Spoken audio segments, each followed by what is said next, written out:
back to Auto Repair, guys. Thank you guys for watching and subscribing to the channel. In today's video, guys, we'll show if you have a Chevy Cruze or a Chevy Sonic. Okay, on both of them will be the same procedure, how to remove and replace the exhaust VVT solenoid. If you have a code related to it, guys, we'll show you how to fix that. Now, we'll have a special video, guys, that explains how to clean those and what to use to clean them the correct way. So make sure you check out the video on the channel, guys. In addition, we'll have more than 200 videos on this car and every vehicle we get at the shop. Our mission, guys, is to save you as much money as we can.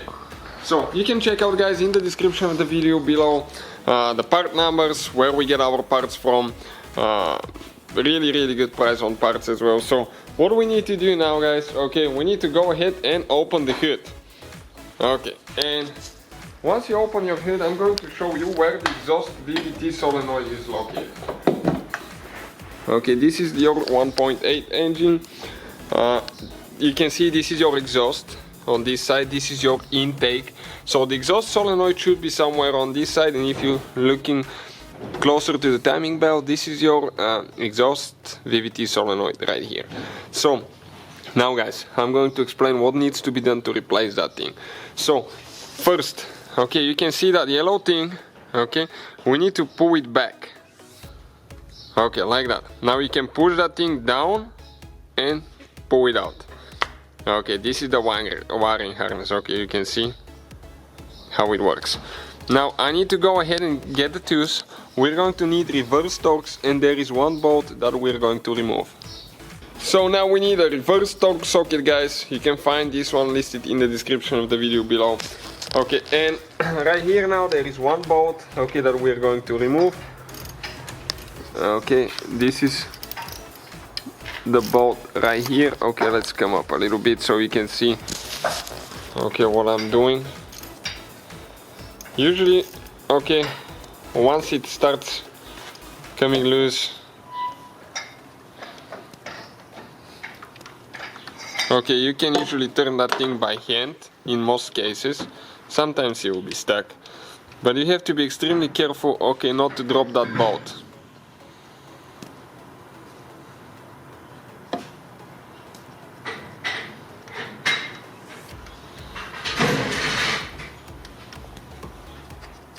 Okay, this is the bolt, guys, right here. You can see that reverse torque bolt.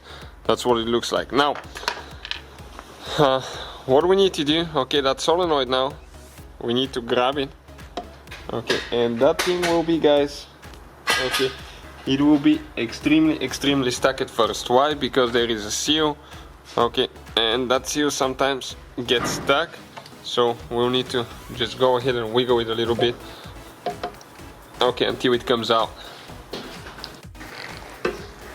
So eventually, guys, it will come out, but usually you can come through right here with a small screwdriver.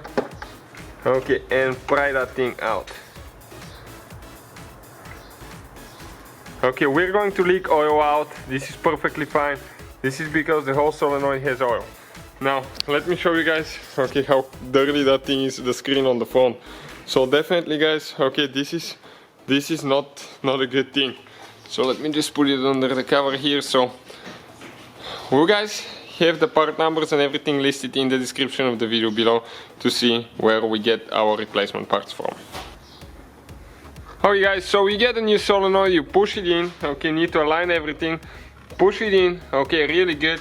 Now what we'll need to do, we need to install, okay, that bolt. Okay, and that bolt is sometimes extremely hard to see. Okay, we got it in. So from that point on, okay, all I have to do just get it pretty much tight. Okay, get it tight. Do not over tighten those.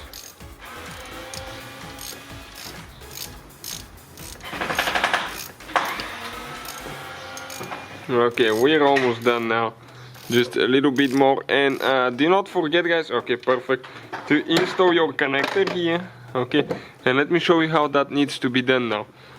Okay, you plug it in, you hear one click, then you need to push that yellow piece in. That's a safety lock, so it cannot unlock it. So thank you guys for watching. Please subscribe to the channel for more videos, and see you guys next time.